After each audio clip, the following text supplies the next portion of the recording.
ভারত যে আমাদের উপরে প্রভাব বিস্তার করতেছে ফর লং ইয়ার্স, এইটার কথা বলেছে। এবং এই কারণে উনি উপহাস করে বলছে এর ব্যাপারে মোদি ভালো বলতে পারবেন। আর এটাকে আমরা গুগল ট্রান্সলেটারে নিয়ে এটা নিয়ে প্রোপাগান্ডা শুরু করে দিছি যে ইয়ার কাছে ছেড়ে দিবে। ওর কথা হচ্ছে যদি ছেড়েও দেয় কেউ এইসব পাবলিকলি খুললাম খুললাম এটা বলবে না। এটা হচ্ছে আমেরিকান এক্সপ্রেশনের মধ্যে যেটা আছে ওইটা গুগল ট্রান্সলেশন করলে হবে না। ট্রাম্প কিন্তু হি ওয়াজ ভেরি প্রিপেয়ার্ড। সে কিন্তু কোশ্চেনের সাথে সাথে বলে দিচ্ছে, একদম স্ট্রেট হয়ে না করে দিছে। কিন্তু মোদি কিন্তু স্ট্রেট হয়ে স্টার্টিং টু এন্ড বসেছিল স্টিফ হয়ে, এবং কথাগুলো বলতেছিল, হিন্দি কথাই বলতেছিল, কিন্তু খুব আস্তে আস্তে আর্টিকুলেট করে, মনের মধ্যে আর্টিকুলেট করে তারপর করতেছিল। সো অ্যাকচুয়ালি আমি বলবো যে তার এই সে যে প্ল্যান নিয়ে গিয়েছিল, প্ল্যানটা আগেই নর্মালি এই ধরনের একটা মিটিং হওয়ার আগে স্টাফ লেভেল একটা মিটিং হয়। আমি যেটুকু জানি যে স্টাফ লেভেলের মিটিং মধ্যে সবকিছু সেট হয়ে যায়। ওখানেই মোদি বুঝে গেছে যে he is not in control of everything. আমি প্রথমেই বলবো যে এই যে হাসিনার পতন যেটা হয়েছে, এটা বেসিক্যালি ভারতীয় ফরেন পলিসির একটা পরাজয়। এবং এই পরাজয়টা হচ্ছে ধারাবাহিক পরাজয়। তাদের সমস্ত নেইবারের সাথেই তাদের সম্পর্ক খারাপ হতে হতে হতে লাস্ট হোল্ডিং গ্রাউন্ড ছিল হচ্ছে বাংলাদেশ। সেটাই পতন হয়েছে 5ই আগস্টে। এবং এটা হওয়ার পরে তারা মোটামুটি দিগ্ভ্রান্ত হয়ে আছে। অ্যাকচুয়ালি আওয়ামী লীগের যারা ওখানে আছে ওরা, আমি যেটা শুনেছি, এরা পার ডে নাকি লাখ টাকা করে খরচ করতেছে থাকা খাওয়া ইয়ার জন্য। I am happy with that. ওইটা তারাও খুশি যে তাদের অর্থনীতির মধ্যে টাকা ঢালতেছে, ওইটা নিয়ে তারা চিন্তিত না। তাদের চিন্তিত তাদের নিজেদের ফরেন পলিসি নিয়ে। আরেকটা জিনিস আমি বলবো, এখন আমি যেটা আসবো যে মোদি এবং ট্রাম্পের যে ইয়াটা হয়েছে এটা নিয়ে যত ব্যাখ্যা দেখতেছি সবকিছু দেখে আমার মনে হচ্ছে যে we are seriously following Google translator.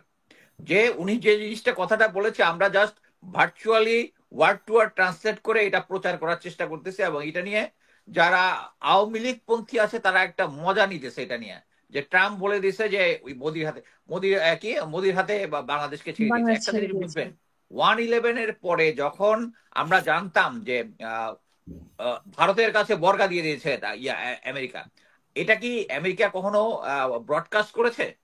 কোনো ইম্পর্টেন্ট লোকজন বলেছে যে আমরা বর্গা দিয়ে দিচ্ছি ইয়াকে?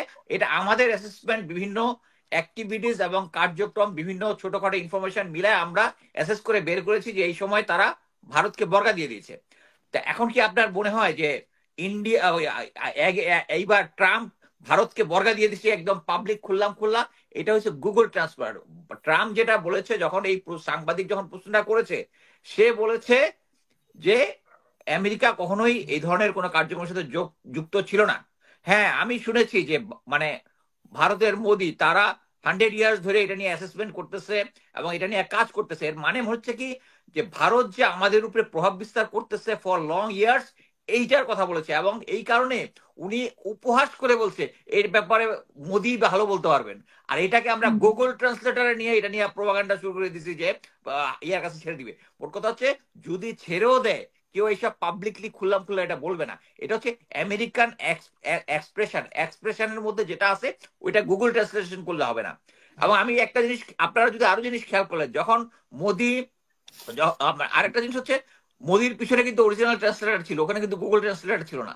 সে যখন এইটা ব্যাখ্যা করে দিয়েছে তখন কিন্তু সে এই ব্যাপারে আর কোনো আসেনি, সে সরাসরি ইউক্রেনে চলে গেছে। ঠিক আছে? এবং আমি আর দেখলাম আজকে প্রথমে কলিমুল্লাহ স্যারও প্রথমে বললেন যে মোদির যখন উনি বললেন যে মোদির উপর ছেড়ে দিয়েছে, তারপরে স্যারও ইউক্রেনে চলে গেলেন। স্যার কিন্তু রাইট মেসেজটা আপনি দেন নাই স্যার। আমি মানে আপনার ইয়েটা তার লোকজন এটাতে আপনার এই এই যে কনটেক্সটে লোকজন ভুল বুঝবে। আচ্ছা, সেকেন্ড হচ্ছে আপনি বলেছিলেন আর কি প্রশ্ন ছিল?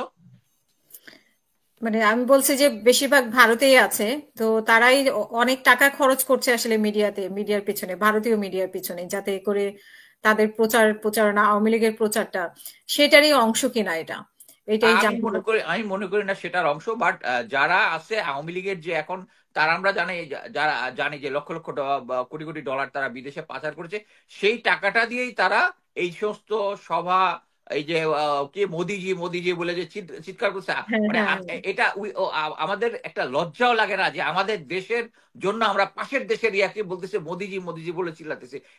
This people are disgusting, just disgusting. এবং আপনারা যদি আরেকটা জিনিস খেয়াল করেন, আমি মানে যেহেতু একটু, এখন মোদিজির উদ্দেশ্য কি? আপনার কি মনে হয় যে মোদিজি আসলে কি চাচ্ছেন? মোদিজি শেখ হাসিনার হয়ে, যেহেতু উনি আশ্রয় দিয়েছেন, শেখ হাসিনার হয়ে কাজ করবেন কিনা সেটাও বা একটা বিষয়। জি। আমি প্রথমে বলি যে আমি যেটা মনে করি যে মোদি যে প্ল্যান নিয়ে আমেরিকাতে গিয়েছিল, তার হাতে কি ছিল? তার হাতে ছিল হচ্ছে আমরা 32 নম্বর ভেঙে দিয়েছি, তারপরে হচ্ছে আরেকটা কি, ওই যে একটা ছোটখাটো ইনসিডেন্ট হলো ইয়াতে, ওই যে বইমেলা। গাজীপুরে। হ্যাঁ, এই দুটা বইমেলায়। নিয়ে সে সে যখন বেশ একটা এই দুইটা তথ্য নিয়ে যাবে এই মোদি ইয়ার কাছে, ট্রাম্পের কাছে, তখন কি কি হয়েছে? তখন হয়েছে হচ্ছে আয়নাঘর পরিদর্শন, আর একটা হচ্ছে জাতিসংঘের জাতিসংঘের রিপোর্টটা, প্রতিবেদন। জাতিসংঘের প্রতিবেদন। মোট কথা হচ্ছে জাতিসংঘের কিন্তু জাতিসংঘের বাপদাদা কিন্তু রাজাকার ছিল না, এটা বললে হবে না, তারা একটা নিরপেক্ষ সংগঠন। সো হুম। তারা যখন এই রিপোর্টটা দিয়েছে, এভরিথিং ইজ ক্লিয়ার। আপনি যদি মোদির সাথে ট্রাম্পের আগের যে দেখা সাক্ষাৎ, আগের সময়কার যে দেখা সাক্ষাৎ, যেভাবে হাসি ঠাট্টা জড়ায় ধরা, ওইটার সাথে যদি চিন্তা করেন, মোদি স্টিফ হয়ে বসেছিল। এর মানে হচ্ছে ট্রাম্প কিন্তু he was very prepared, very prepared. সে কিন্তু কোশ্চেনের সাথে সাথে বলেছে, একদম স্ট্রেট হয়ে না করে দিছে।